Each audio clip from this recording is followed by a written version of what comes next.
নমস্কার বন্ধুরা, আশা করছি তোমরা সবাই ভালো আছো। আমিও ভালো আছি। তোমরা যে যেখান থেকেই আমার ভিডিওটি দেখছো, তোমাদের সবাইকে জানাই আমার পক্ষ থেকে অনেক অনেক শুভেচ্ছা।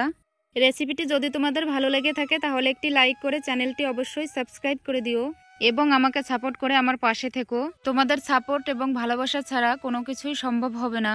তাই আমার বিনীত অনুরোধ রইল তোমাদের কাছে, তোমরা আমাকে সাপোর্ট করে আমার পাশে থেকো। আর বেশি কথা না বাড়িয়ে চলো এবার রেসিপিটা তৈরি করে দেখাই।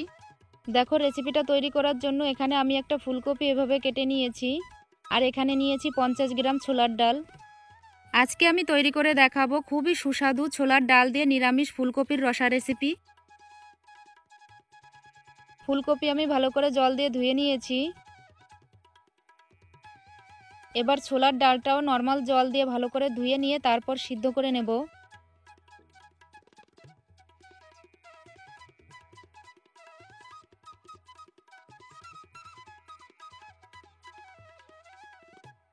দেখো, ডাল আমি 80% মতো সিদ্ধ করে নিয়েছি।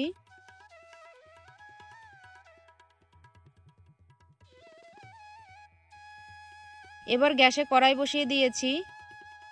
কড়াইটা গরম করে নিয়ে শুকনো খোলায় এবার দিয়ে দিচ্ছি দুটো শুকনো লঙ্কা, একটি তেজপাতা। তেজপাতা আমি মাঝামাঝি ছিঁড়ে দিয়েছি।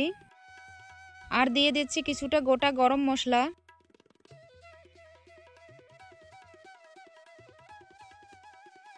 এগুলো একটু ভেজে নিয়ে তারপর দিয়ে দিচ্ছি 2 চামচের মতো গোটা জিরে।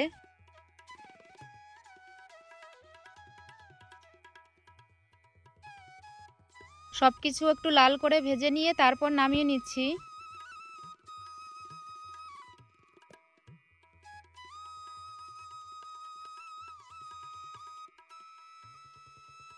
দেখো, ভাজা মশলাটা আমি ঠান্ডা করে নিয়েছি। এবার মিক্সি জারে মিক্সি করে নেব। ভাজা মশলা মিক্সি করে নিয়েছি আমি। এবার গ্যাসে কড়াই বসিয়ে কড়াইটা ভালো করে গরম করে এর ভেতর দিয়ে দিচ্ছি পরিমাণ মতো তেল। তেল ভালো করে নেড়েচেড়ে গরম করে নিয়ে প্রথমে আমি ফুলকপিটা ভেজে নিচ্ছি।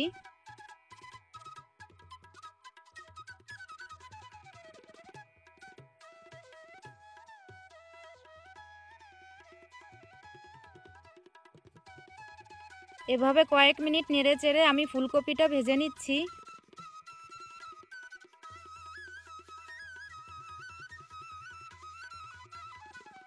দেখো, ফুলকপি আমি লাল লাল করে ভেজে নিয়েছি। এবার নামিয়ে নিচ্ছি।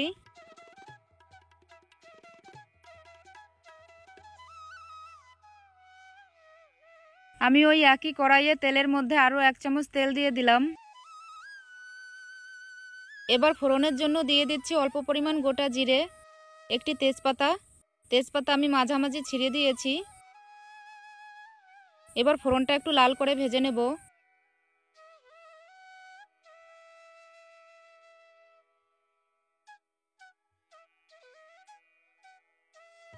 দেখো, ফোড়নটা লাল করে ভেজে নেওয়া হয়ে গেছে। এবার এর ভেতরে দিয়ে দিচ্ছি ছোট করে কেটে রাখা একটি মিডিয়াম সাইজের আলু। আলুটা আমি আগে থেকে কেটে রেখেছিলাম।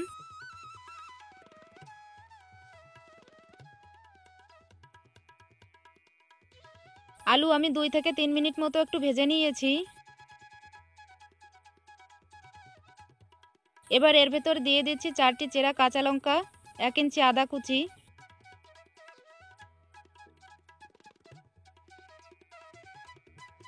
এবার সবকিছু নেড়েচেড়ে ভেজে নিচ্ছি।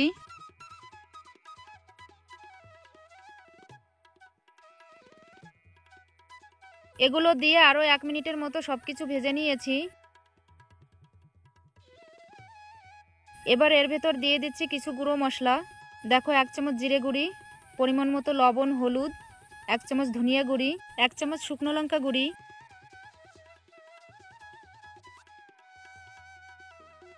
এবার এই মশলার ভিতর দিয়ে দিচ্ছি সামান্য জল। জল দিয়ে আমি আরও 3 থেকে 4 মিনিট ভালো করে কষিয়ে নেব সবকিছু। আমি রেসিপিটা সম্পূর্ণ নিরামিষ পদ্ধতিতেই তৈরি করেছি, তাই এখানে আমি কোনো পেঁয়াজ রসুন ব্যবহার করিনি। তোমরা চাইলে এর ভেতরে পেঁয়াজ রসুনটা দিতে পারো। দেখো, 3 থেকে 4 মিনিট আমি ভালো করে কষিয়ে নিয়েছি। এবার এর ভেতর দিয়ে দিচ্ছি ভেজে রাখা ফুলকপি।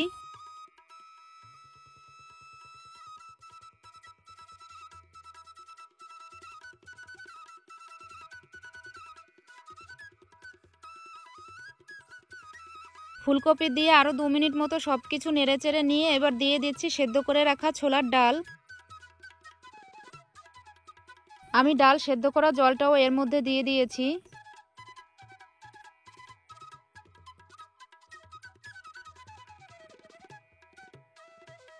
এবার আরও কিছুক্ষণ এভাবে সব কিছু নেড়েচেড়ে নিয়ে তারপর দিয়ে দেব পরিমাণ মতো জল।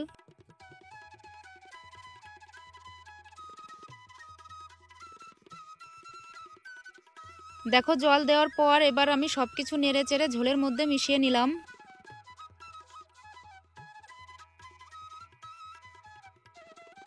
ঝোলটা ভালো করে ফুটিয়ে নিয়েছি। এবার 5 মিনিটের মতো ঢাকা দিয়ে রান্না করে নেব। দেখো 5 মিনিট পর আমি ঢাকাটা খুলে নিয়েছি। রেসিপিটার ঝোলটাও অনেক কমে এসেছে আর আলু এবং ফুলকপি পুরোপুরি সেদ্ধ হয়ে গেছে। এখানে ডালও পুরোপুরি সেদ্ধ হয়ে গেছে। আমি কিন্তু ডাল পুরোপুরি গলাইনি। ছোলার ডাল দিয়ে এভাবে ফুলকপির রসাটা তৈরি করে নিতে হবে, তাহলে রেসিপিটা খেতে ভীষণ টেস্টি হবে। এবার আমি এর ভেতর দিয়ে দিচ্ছি ভেজে রাখা গুঁড়ো মশলা। গুঁড়ো মশলাটা দিয়ে আবারও সব কিছু ভালো করে কয়েক সেকেন্ড নেড়েচেড়ে মিশিয়ে নেব। দেখো রেসিপিটা এবার পুরোপুরি তৈরি। এবার আমি নামিয়ে নিচ্ছি।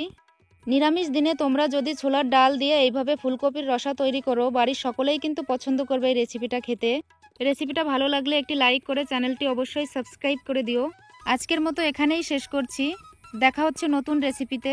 সম্পূর্ণ ভিডিওটি দেখার জন্য আমার পক্ষ থেকে তোমাদের সবাইকে জানাই ধন্যবাদ।